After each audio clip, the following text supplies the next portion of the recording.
Shiro San here, and today I am back with you guys with a kind of different video than what I normally do. This one is more of a Q&A.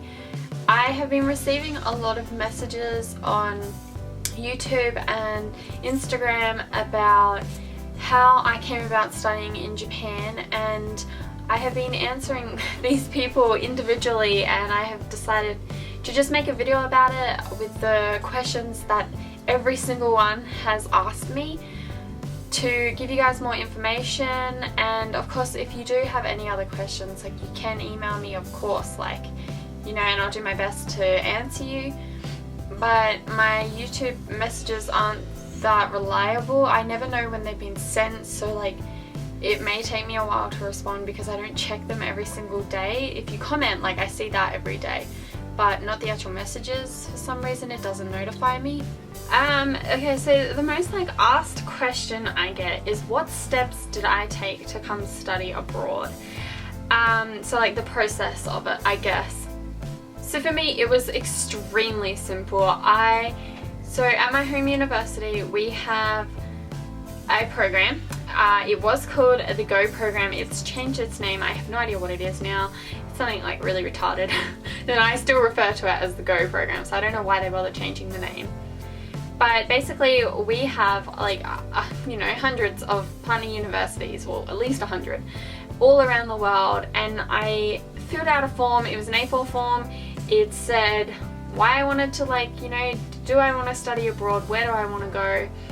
And then I just put in my preferences. That was it.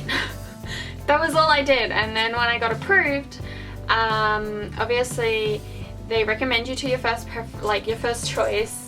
And then if they approve you, they send you the required documents for their school. So it was like a massive thing, and there was like a medical form and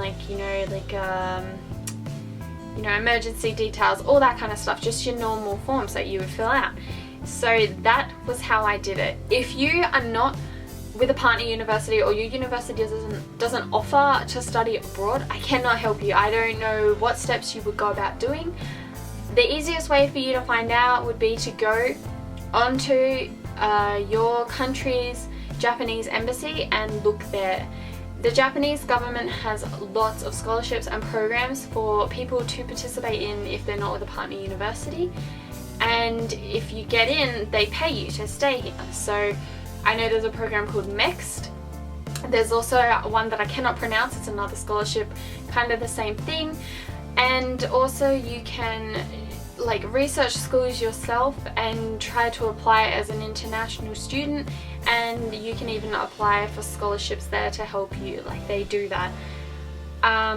But how I did it was super simple. I actually went to the university I'm going to solely for this program that they had, and so I knew this was what I wanted to do.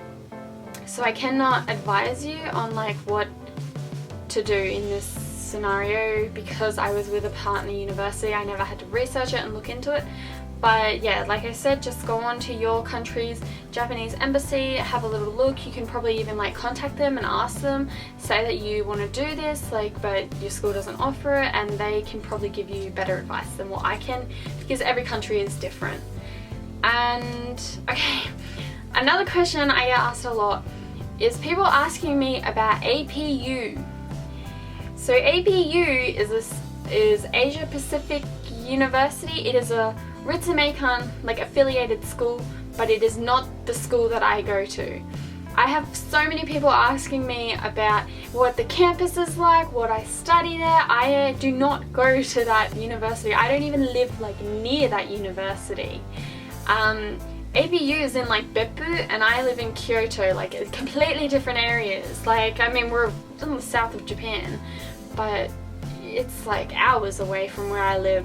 So I just want to clarify, when I refer to Ritsumeikan University, I am not referring to APU. If I was, I would call it APU. Ritsumeikan has hundreds of high schools, universities, primary schools, elementary schools, all affiliated with it.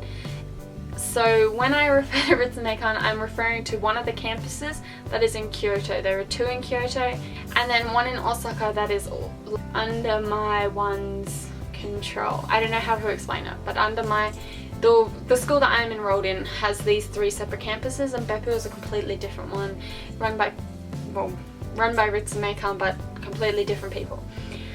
So I just wanted to clarify that. So if you I cannot tell you about what APU offers and what courses they do, because again, I've never looked into it because I don't go to school there. So if you want to find out more information about that, they have a website and it is in English. I'll link it down below and you can find everything about courses and all that on there, but I specifically cannot tell you. Okay, another big question that I get is about scholarships. So I've had people message me asking me if I am on a scholarship. And yes, I am on a scholarship. My scholarship is through the Japanese government and it is called JASO. It is kind of well known-ish if you're coming to study to Japan. A lot of universities offer it under their scholarships, and that's all I'm going to say on scholarships, because if you want scholarships are designed for the people that go out there and look for them, and every single university offers different scholarships and the government offers scholarships. So if you are willing and really want a scholarship and you do the research, chances are you will find one and get one, which is why I don't want to talk about the scholarship I received, because I researched it and I applied to it all on my own, and that's how scholarships are made. They're made for the people that actually put in the effort to find and apply to them. So if you are wanting to come on exchange or you've been accepted and you want to find out about scholarships, you can ask the universities you're currently coming from, because we got given a scholarship for coming overseas from our university. And on your university that you're applying for or have been accepted into, they will have a scholarship page and they will have a list of scholarships for international students, and then you can go onto your Japanese embassy's website and look at scholarships there. So if you want a scholarship, those are the 3 places you will need to look for a scholarship. Another one is, what do I study? I think I have mentioned this before, but I'll just mention it again. I am here at Ritsumeikan doing the Study in Kyoto program, or SKP. And basically what that is an intensive Japanese course run by Ritsumeikan. And so all I study is Japanese. I go to school 5 days a week, and on some of the days I'm only there for 1 period, which is an hour and a half, and for other days I'm there for 2 or 3. And that is all that I study.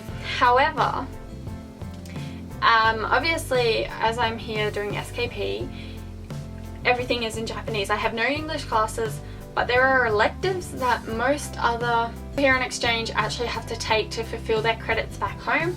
With my university, I don't need to do that. All I have to do is pass here and I automatically pass the course code back home. So it's really easy for me. Like, I don't have to do any extra credits, which is amazing, because I don't have to enroll in the other classes. The other classes they offer, as far as I'm aware, most of them are in English. And it's stuff like, so they have like Japanese culture, and they have, I don't even know what they have. They have business stuff, they have stuff to do with, not translation, stuff to do with linguistics and languages, that's what I was looking for. And all these other courses, honestly I know nothing about them. I don't know like what they even are, because I don't take any. The only extra course I take is a Japanese culture class, and I took one last semester which was calligraphy, and it was a complete waste of time. It was horrible. I regret doing it, and I wish that I hadn't paid the money I paid to participate in it, because yeah, it was really bad. But this semester I am doing wagashi and I absolutely love it.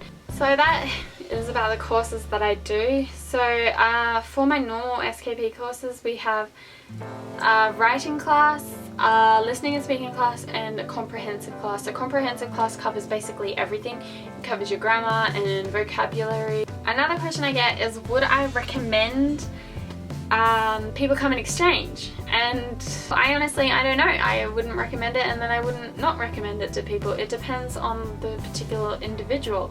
Like, if you know that you really want to come to Japan on exchange, then by all means come to like Japan on exchange, but don't expect it to be like in anime or movies. Like, it is nothing like that. What the movies show and what it's actually like are two completely different things. However, if you want to experience Japanese culture, if you've been here before and you like it and you really want to come back, then do, like, you know.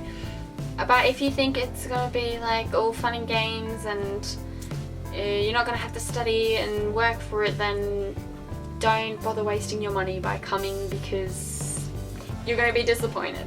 So that one is a kind of weird question. I personally would recommend coming on exchange, just because the experience that you have is nothing like what you can get back home. You get to live in a whole another culture, and just I would recommend it just because you grow so much as a person. Whereas if you stay in your own country, you won't grow, you won't have that same kind of connection with other like international students. You won't learn about other like cultures, not just Japan, but you'll learn about like the cultures of the friends that you make that say are from different parts of the world. And I think in that, I would definitely recommend it. You grow so much as a person, you get to know yourself, you become more independent, you don't rely on your parents as much. Well, there are still some people that do, but most people don't. Like, you know, you grow up and you experience it all, and I think it's just a good experience. Like, even if you just come for like 6 months rather than a year, or if you can come for like the month programs that they do, like anything really, you'll just grow so much as a person. Another question I get is Japanese difficult? And the answer is yes. Yes, Japanese is difficult. So I don't know what they like meant by this question, but I think learning any language, learning anything is difficult. Like, if I wanted to learn how to play the violin, that would be difficult. A language is exactly the same, and the outcome is the same for anything that you try and do. So the more effort that you put into learning a language, the easier it will become. I have been learning Japanese for a while now, and I still think it is extremely difficult. I still cannot express myself properly in the way that I want to be able to, and that is really frustrating, and sometimes it gets me really down, like, you know. But it's how much I put into it. The reason why I can't speak is because I never speak in Japanese, or if I do, it's a very basic sentence. I never put myself out there, and I know that's my fault, and that's, you know, why I find speaking difficult.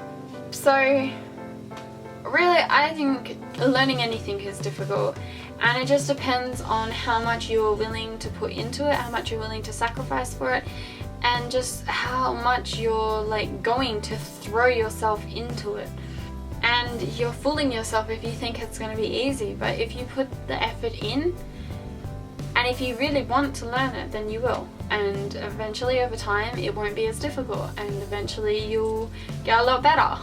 And you know, some people learn a lot faster, some people are better at grasping languages than others. So yes, Japanese is difficult. And if anyone tells you that it's easy, then they're lying. So I think that was all of the main ones that I wanted to cover.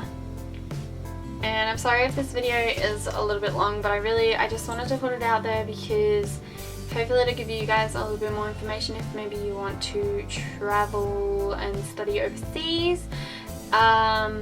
But so if you guys have any more like questions that you want to know about, like, just leave a comment down below and I'll try my best to answer them, or if there's quite a few or ones that I think are really important, I'll make another video. But that was all I really wanted to cover, so thank you guys for watching. Don't forget to like, comment and subscribe to my channel if you want to see more like this, and I will see you all in my next video. Bye guys!